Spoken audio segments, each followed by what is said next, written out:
Welcome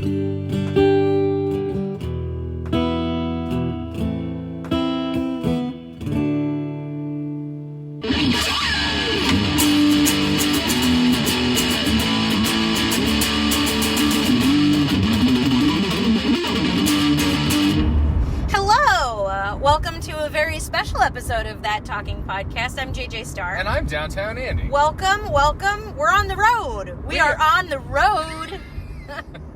We are, it's a wedding day. It's a Sunday, and we're on our way to a friend's wedding. And, this is my brilliant idea to bring the recording apparatus to the car. What a wonderful idea. So please forgive all of the white noise and, come on this journey with us and play in this space. It's Sunday. Yeah, it is Sunday. We're getting stuck behind everybody. Every Sunday driver, but followed by every cop in town. It was one cop. That's every cop in town. That's the one cop. No wonder the police in this town are so inefficient. Jesus. There goes our sponsor. Yeah, we're not going to be sponsored by the police department in this town. I can promise you that. No, not us. Nope. Well, while we're at it, we do have 3 simple rules here at That Talking Podcast for the sake of civility, even if we are out of the house and out of the studio space. Donnie, you're out of your element. No judgment, nothing personal, and don't be a dick. Don't be a dick. Don't be a dick. That goes for everyone around us, especially that old man in front of us. Yeah. His license plate says old It actually says cranky old man. Whereas we've been quoting grumpy old men. So really, Get me to the church on time. We're on track. Let's talk about weddings. Let's talk about weddings. We had a wedding. We had the one wedding so far. We've been talking since our wedding. Since the day after our wedding that we should just get married again. Why not? Yeah, it's gonna happen. I mean, we've been married. Where? How are we gonna get people to show up this time? Well, I'd like to think we'll get a few people to show up. We had a good turnout. I think we had a good turnout. I also did. For the fact that you and I actually had talked about not inviting anybody to our wedding. We'd actually talked about not even telling people we were getting married. Just go get married. Just go get married and just be like, BT Dubs, send us money. Hey, we got married. That's because at the time I just didn't want to hear anybody's opinion on like, oh, you're marrying who? How long have you known this person? How long have you been dating? Like, none of your fucking business. Well, it also doesn't fucking matter. Exactly. You and I have been married for 2.5 years now. Yep. And we're going strong. But we've known each other for 11 years now. Yeah, 11 years we've known each other. Mm-hmm. And, I mean, what? So what? We dated for a couple of months. We got married very fast by, I guess, today's standards. Mm. But, like, what does that say about people who are engaged for fucking years and never even bother to set a date? Been through that twice. And don't get me wrong, like, that if that's a thing, that's a thing. But, like, you're still spending the rest of your life together, whether you get married or not. And whether you and I got married or not, I knew we were going to spend the rest of our lives together. That was a big part of my decision to do things the way I did them was I had 2 long engagements with 2 people. Nothing ever got planned. I just knew that you and I were going to be together forever. I said, you know what? Let's just do it right away. I mean, we started talking regularly, like very regularly in August, so 3 years ago. We started dating at the end of October. We started talking about getting married by Thanksgiving. We got engaged on Christmas Eve, and then we got married the following March. Yep. So we were together for 5.5 months? 5.5 months. You know, we had been saying since the beginning of this podcast that we were going to tell this story. Yeah. I think we saved it for a good occasion. I love this story. I love that story. I love telling people about, our relationship and our wedding. Because our wedding was the fucking bomb. I told you this morning. People ask me all the time, like, oh, what's married life like? How's married life? How's a wife? How's everything going? I'm like, it's the best thing ever. Everybody, see, and that's just it, is that, I don't know, I feel like it's both, I want to say it's just single people who are in their late 30s and early 40s who are sort of like, sour grapes about the fact that, like, I don't know, they have a problem with the fact that their friends are married, but, like, it's also the married people who seem to have sour grapes about, like, at least our marriage, because we don't have anything to complain about. No. And everybody's sort of waiting for it. I feel like I feel like a small portion... They're just waiting for everything to explode. A small portion of people who know us have probably been waiting for this marriage to just implode on itself. Fuck that. Because we got married so quickly. By their standards. Fuck but their again, standards. You're talking people who are like, they've been together for a decade and that doesn't mean they still jack haven't. shit. It's like, yeah, and you still don't like each other very much.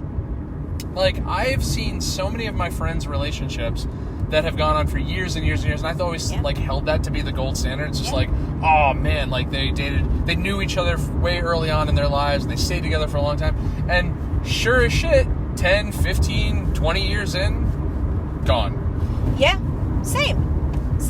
And you know what? I mean, it's different for everybody.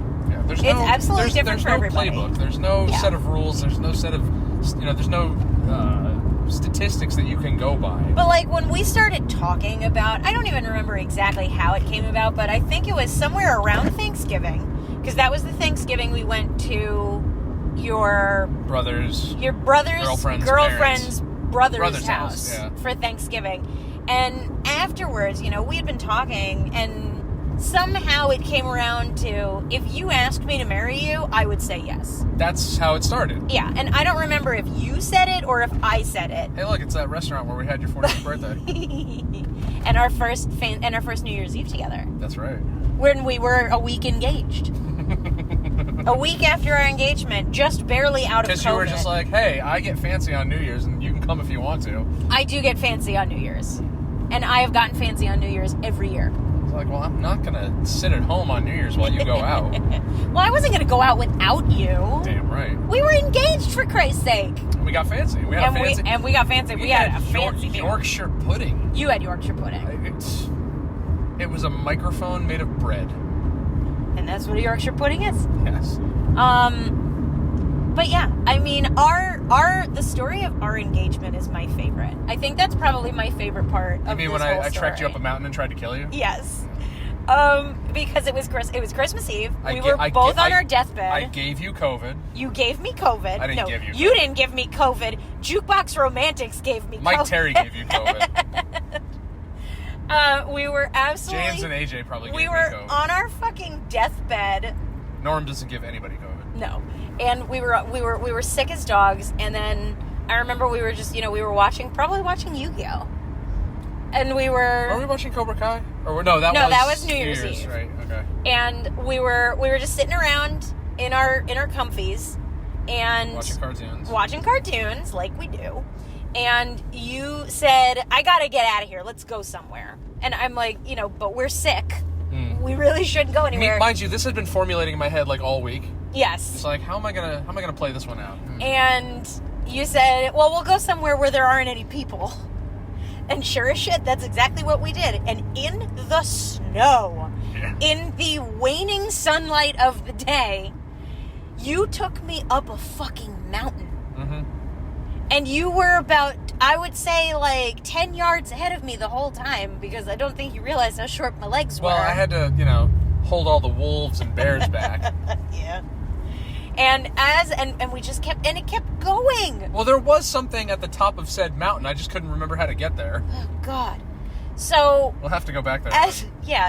With long days. Right. Not in the snow. Right. And as the sun faded over the mountain, I begged you to please let us turn around and go back to the car. You didn't beg me. I was just like, it's probably a good idea if we turn around now. And I'm like, please, let's go, before we were eaten by wolves.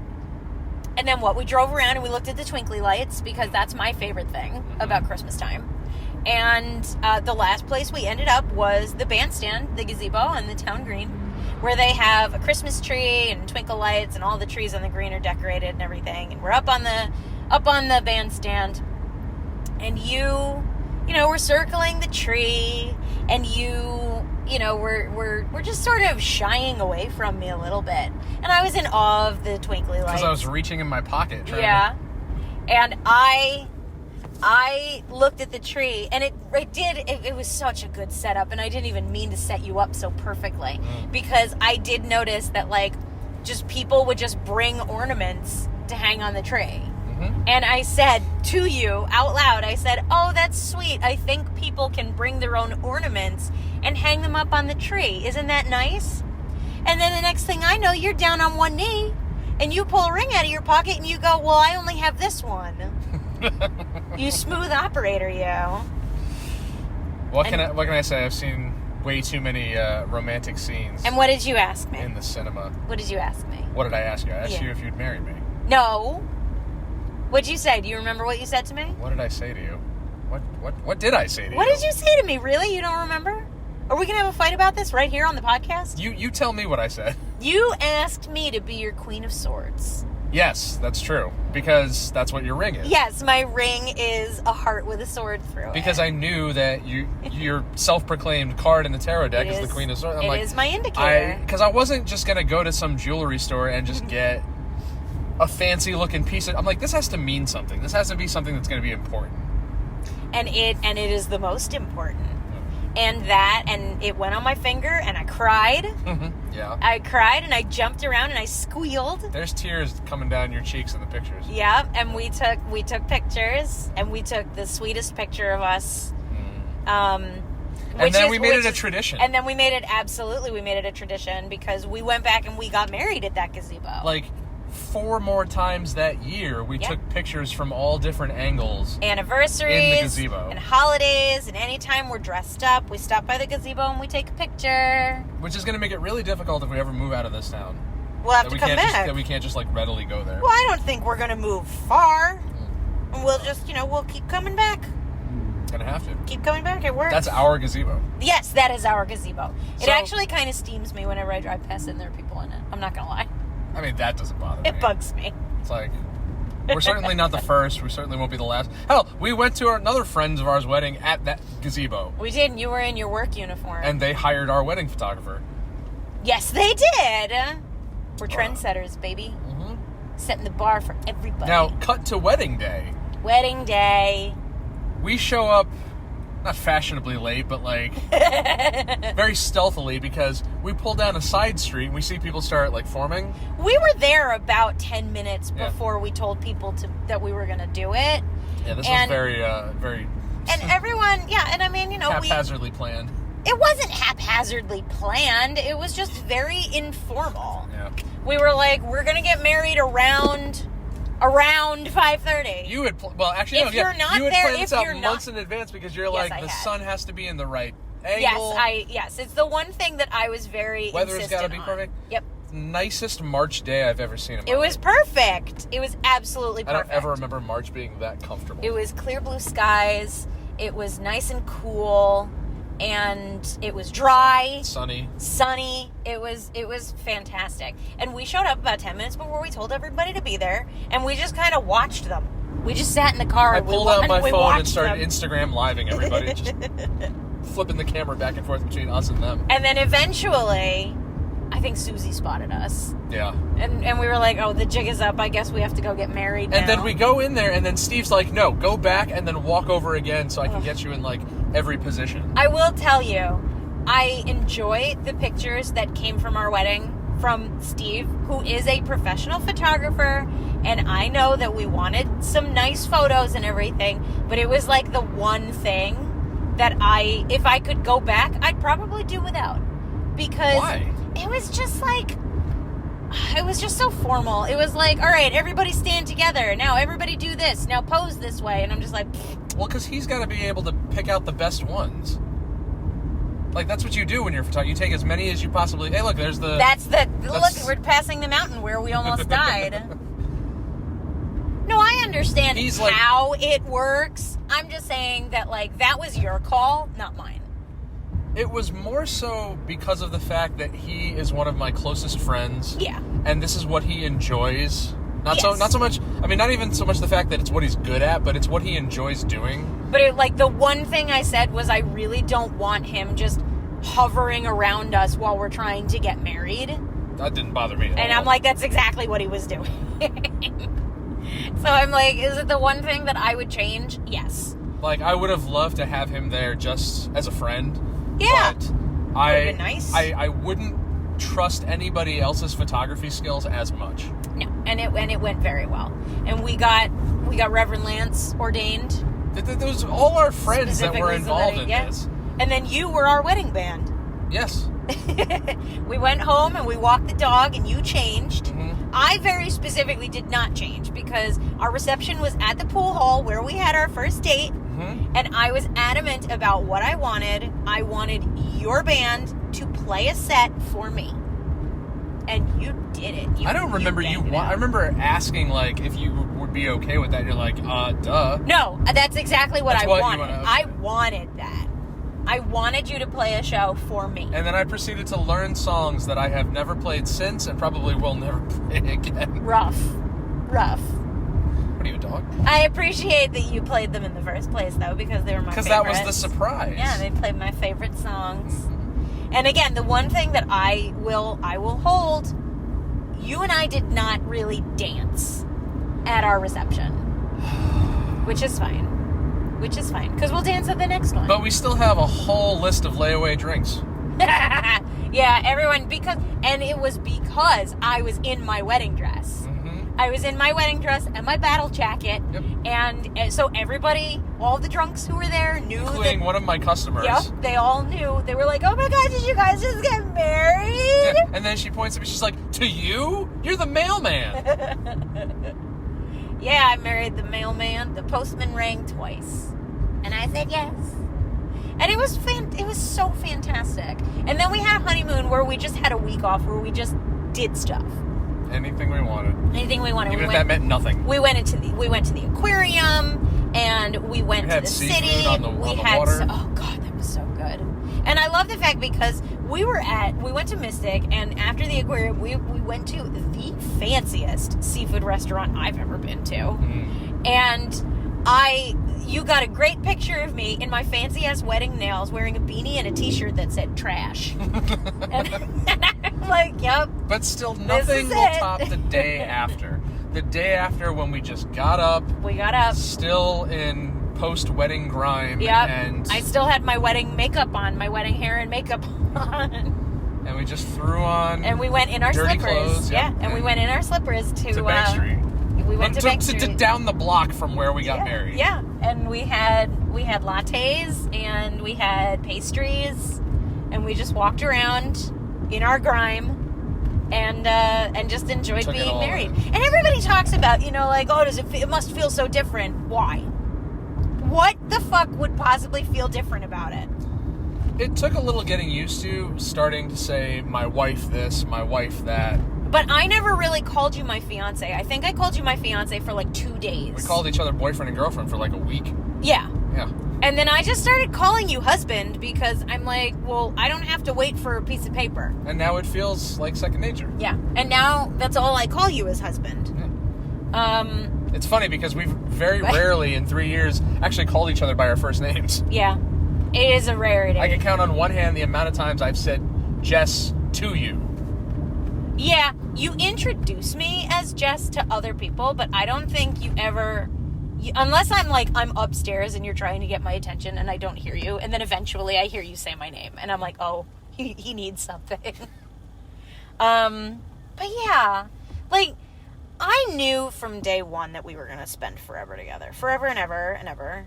And I wouldn't trade it for anything. Oh my God, my nail polish already chipped. Oh shit, I broke a nail. You better, I'm so pissed off now. Did you bring the bottle? No.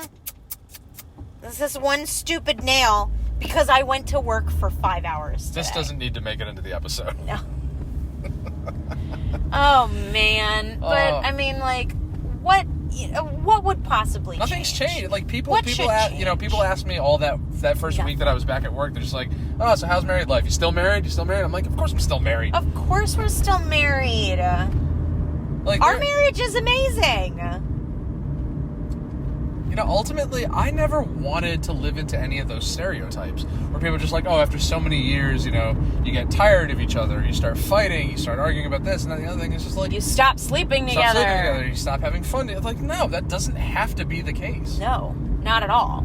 And that's why I think that's why so many people nowadays are just like, oh, I'm never getting married. Because they've had so many shitty relationships. And they're like, oh, I'm never going to commit. I'm never going to do this. It's like, now there are people out there who don't want to get married. Fine. But like, again, I said from the get-go, whether you asked me to marry you or not, we were always going to spend the rest of our lives together. Mm-hmm. We were never going to break up. Now, that's not to say we haven't had disagreements. Of course we have. That's why we started this podcast. To which we have not yet really disagreed on the podcast. We've disagreed. We haven't argued. Yeah. But that's soon to come. Oh, yeah, you've mentioned that you're ready. You're bringing it strong. Well, I mean, that's the whole point. It's to introduce, civility amongst things that we don't agree on. Absolutely. We start with the Connecticut helmet laws, you psychopaths. No helmet. No helmet. Jesus, swear to God. I look like Doro Pesh. I don't understand people. Zip it a Pesh. Oh God, but I digress.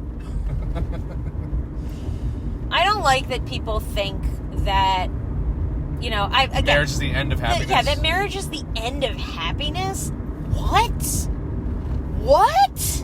The end of happiness? The end of freedom? It's the What end. the fuck does that even mean? So I'll go to the governor's ball, and you know what I'll get? Heartache. Look, one of the liver's got out of the package again. Gotta wrap it up. What's your favorite thing about being married? What's my favorite thing about being married? Yeah. It can be your favorite thing about being married to me. Just knowing that you're always going to be there. Oh my God, that's exactly what I was going to say. High five. That is exactly what I was going to say. My favorite thing about being married to you is that I know that, like, at the end of the day, you're always going to be there. But in a literal sense. Like, knowing that there's never going to be a time where I come home, open that garage door, your car is not there, and then I walk upstairs to find all your stuff gone. Oh, God, no. Because that's happened to me twice. You will only find my stuff gone when we finally move. It can't come soon enough. Woohoo! But, yeah, no, I was going to say the exact same thing. See? Same wavelength. Same wavelength. This is why we're supposed to be together. I'm living my best life now. I'm the best version of myself. I'm the happiest I've ever been. Yeah. That was my wedding vows to you, was that I will always encourage you to be yourself and to be the best self you have in you to be. I will never stop you from being the person you're supposed to be. I have to, hide anything or hold anything back. Now, what about you? Aside from the thing that we agree, it's the same for us. Like, what else? What else comes to mind? You are everything. Like, if I were to, and I have, because I'm a woman and we do this sometimes. If I were to list out everything that I've ever wanted in a relationship, you give it to me.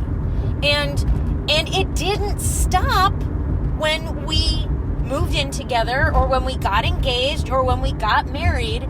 It's always the best. Even on days when we do argue or we're having a bad time or something like that, like, you're still the best around. Nothing's ever gonna keep me down. I wanted you, and I still have you. You didn't drop a mask when you reached the end game, I guess. Now let's rewind a bit for a second. Yeah.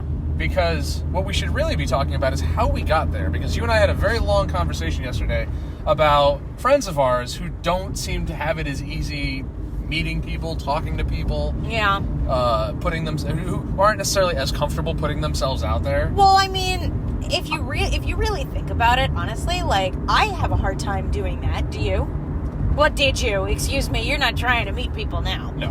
Did you have a hard time? I'm trying to get away from people now. Did you have a hard time when you were single? Did you have a hard time meeting women or anything like that?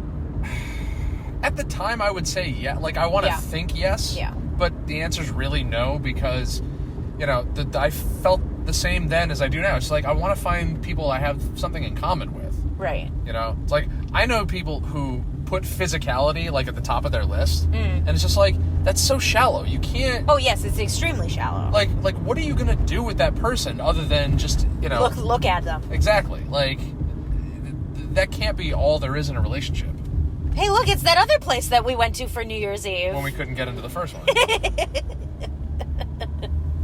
I liked this place better, But it's honestly. like, what do you expect to do the other 99% of the time? Well, Like, not engage in conversation, not do things with each other? I think here's the thing also, is that I think that when you make such a big deal out of a physical attraction to someone, I don't think you can ever feel 100% comfortable with that person. Like, correct me if I'm wrong, but I'm pretty sure everyone's preoccupation nowadays is like, can I see myself sleeping with that person?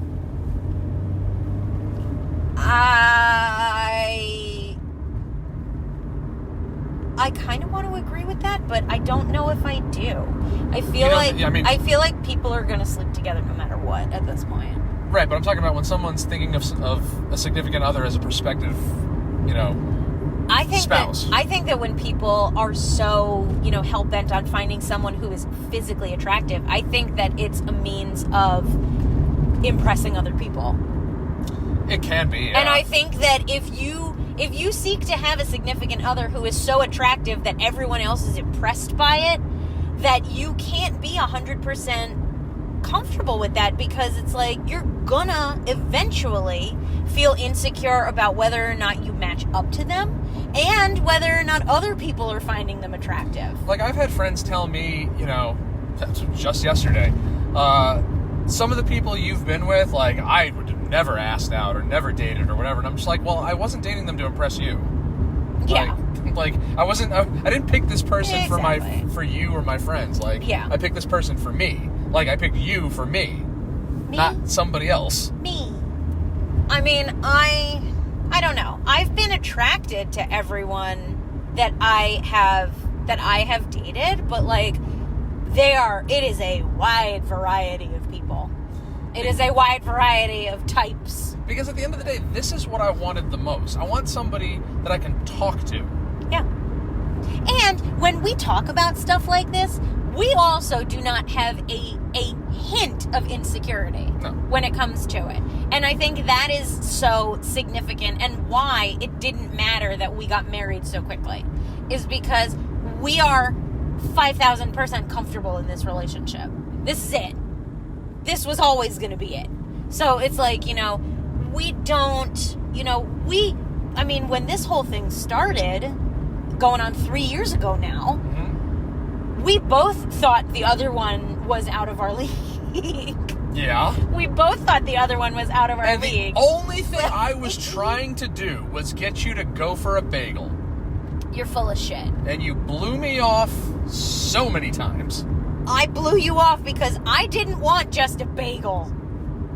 I had friends. Well, then I didn't want another friend. You could have said something. I did say something. No, you didn't. I did say something because mid-October of 2021, yeah, you asked me. I went to you and I said, so do you need, because I had told you I was going to come to the show on the 29th, and I was like, okay, if I don't say something, he's going to end up there with like someone else and I'm going to feel like a douchebag, so I have to say something. So I texted you and I said, so do you need a date to this thing or what? And I'm like, nobody asks me out on dates. I don't ask people out on dates is the thing.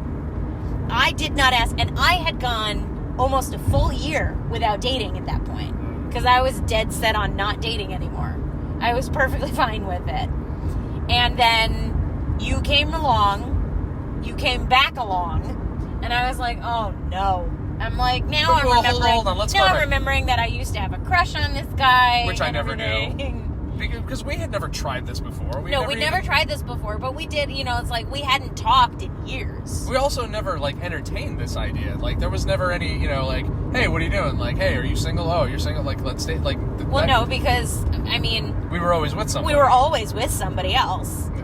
And then I was convinced, because I was absolutely convinced that you were still dating someone. So when you kept asking me to hang out, I was like, what is he doing? I'm like, I guess he is single. But then you were just like, you were making a very strong case for the fact that you were just asking for strictly platonic, nothing but friends, and I was like, God damn it. And then finally I was just like, you know what, go for broke. So I asked you out, and you turned it around on me, because I said, do you need a date to this thing? And you're like, isn't that what I'm supposed to say? And I'm like, so do it. It sounds like something I would say. And I'm like, so do it. And then you said, will you go with me to the Halloween dance? And I said, yeah. And the rest is fucking history. Yeah, and then I got a rock. And then beg your pardon. Am I the rock? Sure. You're my rock. Got a bag full of rocks. Oh. That's all right. I'm a witch. I like rocks. So it worked. Isn't your pocket full of them right now? Yes, I do. I actually have. You brought rocks to this wedding? I have it hidden on my thigh purse. My thigh holster purse. I have my rocks in there. Yes. Where am I going to go without rocks? This is exactly where I was yesterday. Yeah. Same. Were you doing a dry run? It took me the same way. Do you love me? Of course I do. Do you love me as much as you did before we got married? Yes. Do you love me more? Yes. Yeah. Ditto, baby. Oh, this has been fun. It's also been killing time. Are we gonna get there in time? Actually, we shaved 2 minutes off. Yeah. This is nice though, because you and I have not had a lot of occasions to get gussied up. I mean, we've gotten fancy for things. We went to Sleepy Hollow all fancy. Mm-hmm. We get fancy on New Year's Eve. We get fancy. I mean, fancy. We've been fancy at Christmas. Yeah, and we've been fancy at Christmas and Thanksgiving. But we don't. You know, I mean, the one wedding that we've gone to so far, again, you went in your work uniform. Like so we didn't get real fancy. This is the first time that I feel like we've gone to be fancy. I've told people that I wish we went out more. But we're always so tired from work. And we're always so tired. And I don't think we take enough time for ourselves in that regard. You want to date again? Fuck yeah. I'm into it. I'm into it. I'm into the idea because our marriage has felt like just perpetual dating. Yeah.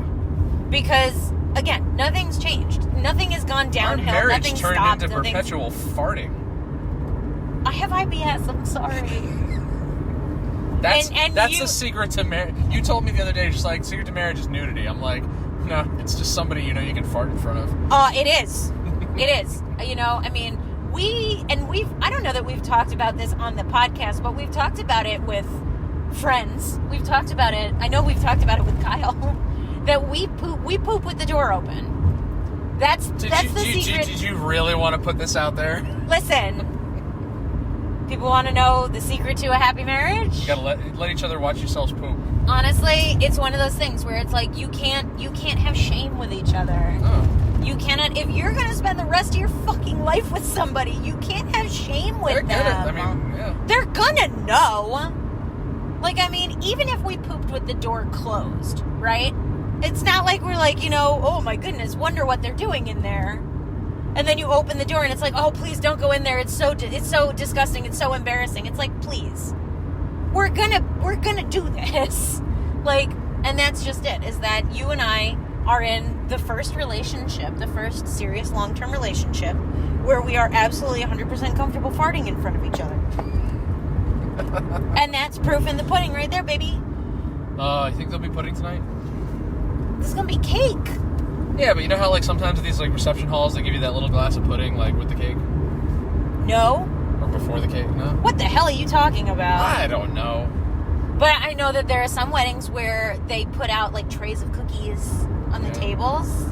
Yeah. We have no idea what we're in for. We have no idea what we're in for. They could be taking us to Arby's after We this. could honestly be the fanciest people at this wedding. Yeah. I doubt it. Again, the font on the invitation tells me this is going to be some shit. We are in for a good time. I am looking forward to seeing linen napkins. Cloth napkins, I think, will be fun. Multiple forks. I think, I'm very open bar would be nice. I'm very curious to see who's officiating. It could be anybody. Yeah. I mean, it doesn't necessarily have to be, one of your friends. Well, true, yeah, but, we also... I mean, for all we know, it's Lance. Yeah, right. He's out there, he's got business cards printed up and everything, and he's just like... The Reverend Lance E. Lott. Yeah. We got him. We didn't tell the listeners we're going to a lesbian wedding. We are going to a lesbian wedding. I wanted to be the best man. She's got a brother. The best man at a lesbian wedding. I think it's going to be awesome. I think it's going to be great. 40 years, I don't ride the subway. I'm getting the best man at a lesbian wedding. I think it's going to be fun because I think that you and I are finally going to get to dance in front of other people. We dance a lot, but we don't usually do it in front of other people. No. Although we did slow dance at the Blitz Kids show. Are we going to do the forbidden dance? The lambada? Do you know how? I don't know how to lambada. I'm not going to lie. Do you want to do the tango? We can. Can we? Can I bend you that much? You can be, how much can I bend you today? If you lower me slowly, it'll be fine. All right. So just pretend I'm Al Pacino. There you go. Oh, man. Hoo-ah. What else you got to say about weddings? 10 out of 10 would recommend marriage. We should have just brought all our single friends with us. Isn't that like the place to meet people? You don't bring singles to a wedding. Singles bring dates to a wedding. So many people have said to me, "Oh, I wasn't invited." To Mel's wedding? Yeah. Well, they should do better. Yeah. I mean, I don't know what to say. Listen, Mel and I used to... You were prom dates. We were prom dates, yeah. Your prom date was the groom at this lesbian wedding. Not was, is. Is, yes. Yeah. But this was a fun talk. And maybe we'll talk about it again sometime. Over a glass of champagne? Over a glass of champagne. Champagne. Ooh, there could be champagne tonight. That'd be nice. Woo! I could go for a drink right about now. Well, we're almost there, I think. We got about 29 minutes. All right, here we go. All right, everybody. Well, thank you for listening to the That Talking Podcast Roadshow. This was fun. We are on social media. You can find us DT Andy and JJ Star with 2 R's on Instagram, TikTok, and YouTube. It's JJ Star and Downtown Andy on OnlyFans. We have got stuff coming up. The Westchester Tattoo Con, the Blood and Ink Expo, November 15th through 17th. I will be there with Love Hard. Well, we'll both be there. You'll be there with me. I'll be there. We'll be there with Love Hard, having a whole bunch of awesome new paintings, skate decks, and all kinds of fun stuff there. The Strangers and Tax Collectors and Harlots are both going to be playing the Rat's Nest Run-In this coming weekend. This weekend. Sunday. Yeah, Saturday and Sunday. So the 17th and the 18th. At the Blackthorn Resort in East Durham, New York. Definitely a good time. That's interesting. Whatever that was that just passed us. It was like a terracotta monster truck. That was bizarre. Also, if you go to our website, thattalkingpodcast.buzzsprout.com, you can click on the episode list. You can send us a text. Text us with questions, comments, concerns, well wishes. Are we going to read them on the podcast? Yeah, why not? If people actually start sending stuff in, pass it on. We do like people listening to this podcast. Spread the word. Forward. Yeah, pay it forward, pass it on, because again, we'd like to start making some money off of this so that we don't have to go back to work anymore. And as we enter Burlington, Connecticut, that's a weird one. The hard cider fields. Yeah, the hard cider fields of Connecticut.